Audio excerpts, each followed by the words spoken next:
You know, they had me fighting in an gay bar. S&M, In no, an an S&M bar. S&M bar, and they put that in Time magazine. Yes. Yeah, I sent them a letter. It was, wow, welcome to tabloids, Time. George, it's great to see you've been fighting at S&M bars and everything since I've seen you last. Well, you know, it was hard to get the leather mask and the ball out of your mouth. So that was not true? No, that's not true. Not true. No, I had a little scene at a bar once with some guy named Robin, who was a photographer, who followed me into the men's room, tried to take a picture of me while I was going to the bathroom. So I took his camera away, and the police came and arrested him. Oh, man. The latest tabloid thing is they've got you installing a sprinkler in your front yard that you can operate from inside the house that cuts on, and you can get tourists wet when they come into your yard. Well, I hadn't thought of that, but I kind of like it. I'm not kidding. That was in there Really? this week. Yes. Are you kidding? I'm not kidding. You I can't like make it. this stuff up. You know, I'm going to start George getting my probably did ideas that. from there. I'm going to start using the tabloids to get my ideas. This movie is a lot. I think this was maybe the best thing you've done yet. It's a good I movie. really do. It moves. It's like Air Force One. Yeah, I and really think love that's it. a good compliment. I think it's, oh, that's a great compliment. I tell you, anything Wolfgang Peterson does is, or Harrison Ford. This movie really is great. It's something I'm really proud of. It's a movie that I would go see. It's a movie that I like and enjoy, and I was we weren't surprised by it. It was just a lot. It was so much work, and you do it in such small pieces. You always probably found yourself running and jumping, though, don't you? Well, also what you find is, from the minute we got to New York and we know there's a bomb in New York, there is a constant, drive, and we started shooting that first. So I knew early on, Mimi and I knew early on that we had to really drive this stuff, and it's hard when you start the movie to go, let's go.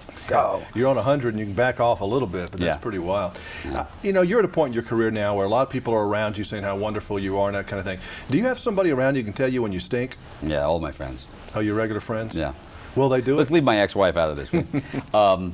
Yeah, that's pretty much what they do. All my buddies have been my buddies for 15 years. We call them the boys, and they're always around, and we play basketball together every Sunday and talk almost every day. And they're all the same guys. Do you ask them for criticism, or they offer it on their own? No, but they don't have to offer criticism. If you're talking about acting-wise, we've never gotten into that, because that's got to be your own barometer, acting-wise. But career-wise or life-wise, someone will come up and go, oh, you're the greatest, and your friends will go, yeah, you're the greatest, and you go, thank you. You're and a that's all you media need. darling, to be specific. That's what you're called many times. Right. Well, do they call you darling, or just call you media darling? Well, all my friends just call me darling. Darling, I knew that. It's really important to keep that same group of people, because the minute you abandon that, you do lose that kind of check and balance thing, and then you start to believe all of that stuff. With all this movie stuff, and it's a whole different deal than doing the television show, right? Sure, yeah, completely different. Is it a little hard to go? Are you back and doing ER yet? Yeah, we've been back for 5 weeks now. So is that a little different, getting back into that groove?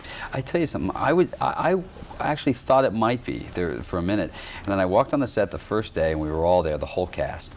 And it's home, I get out there and I'm standing there, and it's all my friends, and we're all sitting around laughing, and it's Tony and Noah and Eric, and we're all just having a great time again.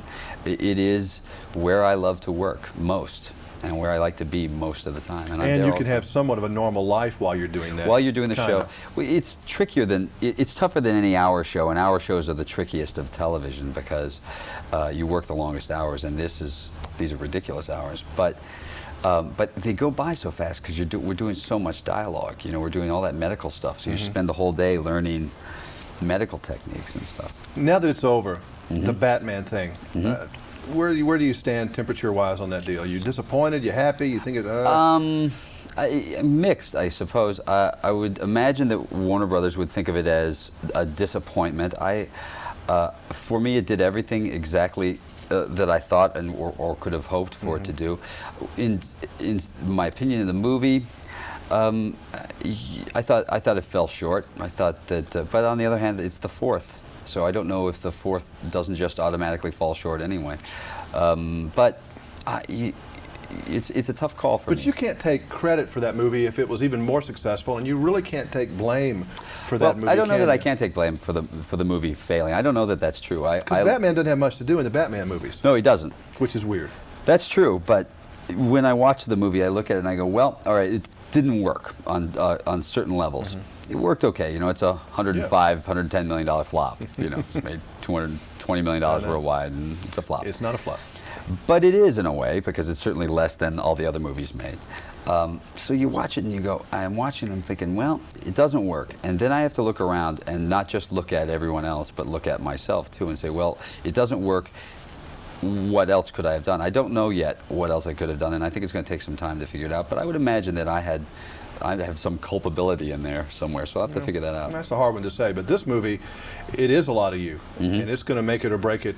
I think it's on your shoulders to It's some on my degree. shoulder, yeah. And this one, I think you can look in the mirror and say, okay, I did about as good as I can do on this. I did my job in this. I know that. I look at the movie and go, I like it. I think I missed a couple of scenes. You know, you'll look at it as an actor and go, I could have done that better. I could have done. But I like the movie. I like, and that's a real compliment to Mimi. She did a hell of a job. She really did. She took, you know, standard things like a car chase scene and made it something that we haven't seen maybe but a few times ever. You know, made it really exciting. And we don't like car chase scenes anymore because they're boring. And it was really exciting. And a lot of the stuff, I think it was a real thriller. And you're mean in this movie at times. Yeah, I Killer, like that. mean, bad guy. Not a darling at all. No, there's no darling. No darling in this movie. No. He's Macho Man. Sure. All right. Okay. Macho Man. That's me, damn Yeah, it. they've got you from the sprinkler story. I don't know which one it is, but it's one of the two that's out this week. Now here's the funniest thing about that. See, because there's always like, or There's always sometimes. a seed of fruit. You got a new sprinkler in your yard? No, but I'm doing construction work at my house, and